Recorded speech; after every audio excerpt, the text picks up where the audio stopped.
मैंने ऐसे लोग देखे जो कई बार शारीरिक रूप में बीमार रहे, लेकिन प्रभु का आत्मा उनके द्वारा भी अजीब और बड़े बड़े काम करता था।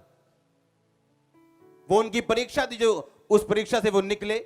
हर एक की परीक्षा अलग है, हर एक का जो टेस्टिमनी है वो अलग है, हर बंदा अलग तरीके से बनाया गया, पर हर बंदे का हल उस आत्मिक बनने में ही है। आमीन। आप जब जलंधर में आते हैं या लुधियाना में जाते हैं, उसी पुल से होकर गुजरते हैं। डॉक्टर भी उसी से निकलता है, इंजीनियर भी उसी से निकलता है, आम बंदा भी उसी पुल से होकर लुधियाना जाता है। उसी तरह से आपका और मेरा पुल एक ही है, वो आत्मिक बनना है। लेकिन हमारी मंजिल अलग अलग हो सकती, बुलाहट अलग अलग हो सकती, लेकिन हल एक ही है। उस जगह तक पहुंचने का जो परमेश्वर ने आपके लिए रखी है वो ये है कि आत्मिक बनने के बिना वो उस जगह पे पहुंचा नहीं जा सकता।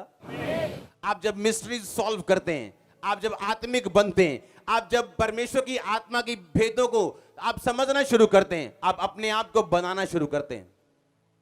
हालेलुया। कभी फास्टिंग की है बैठ के, कभी प्रेयर की है, कभी बैठ के बाइबल पढ़ी है ऐसे कि 2 घंटे की परमेश्वर मुझसे बात करे कि आज मैं अपने आप को सुधारने के लिए बाइबल पढ़ना चाहता हूं, या परमेश्वर मुझसे बात करे, मैं एक सरमन सुनना चाहता हूं।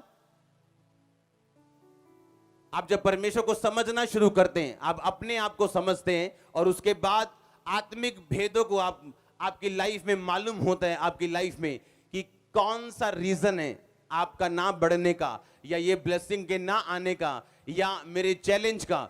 और जब आत्मिक रीति के साथ आप समझना शुरू करते हैं, एक औरत जिसके बच्चे क्रिपल पैदा होते थे, हालेलुया, आप शाऊल की तरह शारीरिक भी रह सकते हैं, भरोसा रख सकते हैं लोगों की काबिलियत के ऊपर कि ये बड़ा लंबा चौड़ा इसको ले लो, ये बड़ा काबल है इसको ले लो, या आप दाऊद की तरह परमेश्वर के हिसाब से चल के उन लोगों को उसने उनका प्रधान नियुक्त किया हुआ, जो लोग कर्जाई थे, उदास थे, ऋणी थे, ऐसे लोग उसने लिए। ऐसी कलीसिया कौन चाहता है कि पास्टर से हर वक्त पैसे ही मांगते रहो या हर वक्त निराशा की बातें करते रहो? हाँ, लेकिन बाइबल कहती है जब आत्मिक रीति के साथ आप आत्मिक चीजों को समझते हैं, आपके हल होते हैं। आमीन। आज लोग ये समझने की कोशिश नहीं करते उनका बिजनेस डाउन क्यों है। बाइबल कहती है जो तुम बोओगे वो तुम काटोगे। कभी टाइथ नहीं बोया, कभी परमेश्वर के सुसमाचार में हिस्सा नहीं डाला, और बोलते हैं हमारा बिजनेस नहीं चला। बाइबल कहती है उन लोगों के ऊपर हमेशा कर्ज रहते हैं जिनका पैसा परमेश्वर के लिए इस्तेमाल नहीं होता, हमेशा फिजूल खर्ची उनके घर का हिस्सा रहती। आप बाइबल पढ़ के देख लो, और वो नए नियम का या पुराने नियम का हिस्सा नहीं है, पुराने नियम लिखने से पहले ये बातें लिखी गई। आमीन। तो ये तो हमको सोचना है कि मैं क्या बोना चाहता हूं और क्या काटना चाहता हूं। बाइबल कहती कुरिन्थियों 1 उसकी 6 और 20 में लिखा, कहता अपनी देह के द्वारा परमेश्वर की महिमा करो, अपनी आत्मा के द्वारा परमेश्वर की महिमा करो, अपने पैसों के द्वारा भी, एक बाइबल में लिखा, परमेश्वर की महिमा करो। जो कुछ मेरे पास है मैं उसे परमेश्वर की को ग्लोरीफाई करने में अगर लगाऊंगा तो मैं सेफ रहूंगा। हाँ या ना? मेरा हल किस में है? आत्मिक रहने में। आमीन। आत्मिक रहने में। डैनियल को जब मालूम हुआ कि राजा ने एक आज्ञा निकाली है कि जो कोई मेरे सपने का अर्थ नहीं समझा पाएगा तो उसे मैं मार दूंगा, डैनियल ने कहा अपने तीनों दोस्तों को, कहता प्रार्थना करो कि स्वर्ग का परमेश्वर यहोवा अपने भेदों को मुझ पे प्रकट करे। वो जानता था कि ऐसी सिचुएशन मेरी लाइफ में आ चुकी है जहां मेरा कोई गिफ्ट काम नहीं कर सकता, मुझे परमेश्वर के हाथ की ही जरूरत है। और परमेश्वर ने डैनियल के ऊपर सपने और सपने का अर्थ दोनों प्रकट किए, और बाइबल में लिखा वो ऊंचा किया गया, अपने गिफ्ट के द्वारा नहीं, अपने आत्मिक होने के द्वारा। आमीन।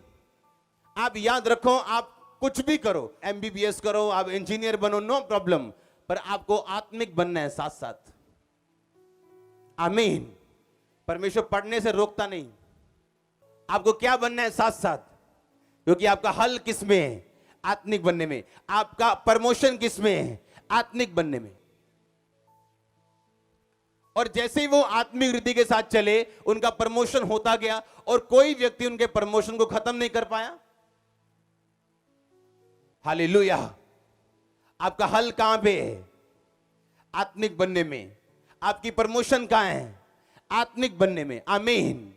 आप जब आत्मिक रीति के साथ चलना शुरू होते हैं, परमेश्वर वो चीजों को खोलना शुरू करता है। जैसे पर्दे के बाद पर्दा खुलता जाता है, आपकी लाइफ के सामने जो इवेंट हैं अनफोल्ड होते जाते हैं, खुलते जाते हैं आपके सामने, और आप बोलते हो वाह वाह वाह क्योंकि हर एक इवेंट जबरदस्त आपकी लाइफ में होने वाला है अगर आप आत्मिक है तो। और बड़ी टेस्टिमनीज आने वाली है चर्च, आपकी लाइफ, आपके बच्चों की जिंदगी में भी मैं एक बड़ी टेस्टिमनीज, बड़ी गवाहियां देख रहा हूं। आपकी वाइफ, आपके हस्बैंड, आपके ब्रदर्स, आपकी सिस्टर्स, बिग टेस्टिमनीज देख रहा हूं चर्च। डिवाइन हेल्पर्स देख रहा हूं आपकी लाइफ में। अगर ये वर्ड आपकी लाइफ में अगर आप माने कि मुझे आत्मिक बनना है आज से, आमीन। आप किस पे यकीन करते हो? आपका बच्चा जब नशे नहीं छोड़ रहा, मैं नहीं कहता उसे नशे छुड़ाओ सेंटर में मत भेजो, लेकिन आपका फेथ किसके ऊपर है? उस सेंटर के ऊपर या परमेश्वर के ऊपर, अपनी प्रेयर के ऊपर? अगर आपका फेथ आपकी प्रेयर के ऊपर है और आप प्रेयर करना शुरू करते हैं, आप जानते हैं अगर आप पत्थर तोड़ने वाले को देखो, जब वो पत्थर अपने सामने रखता है और जोर से वो थोड़ा मारता है, ठक, क्या पत्थर टूट गया एक बार में? अगर नहीं टूटा, क्या थोड़ा मारना बंद कर दूं मैं फिर? हाँ, जब दूसरी बार मारा टूट गया, क्या वो, क्या थोड़ा मारना बंद कर दूं?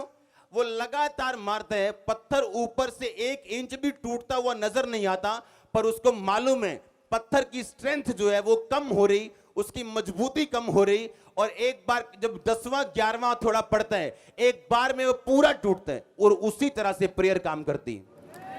आप आधा घंटा करते, 2 घंटे, 1 दिन करते हैं, आपको लगता है यार ये जो रसौली 56x57 की थी ना, ये 56x57 की है। इतने घंटे प्रेयर के बाद भी 1 इंच भी हिली नहीं, 1 इंच भी कम नहीं हुई। और शैतान यही चाहता कि आप उसके दिखाए गए प्रूफ के ऊपर बिलीव करें और प्रेयर बंद कर दें। और आपको यह मालूम होना चाहिए कि पत्थर कभी भी एक बार से नहीं टूटता, आपको लगातार मारना पड़ता है। उसी तरह प्रेयर भी एक बार में कई बार काम अगर ना करे, आपको बार बार उस प्रेयर को करना पड़ता है, बार बार शैतान को डांटना पड़ता है, और विक्ट्री आपकी होगी चर्च। जीतेंगे आप, क्योंकि आप ऑलरेडी जीत चुके हैं यीशु मसीह के नाम में।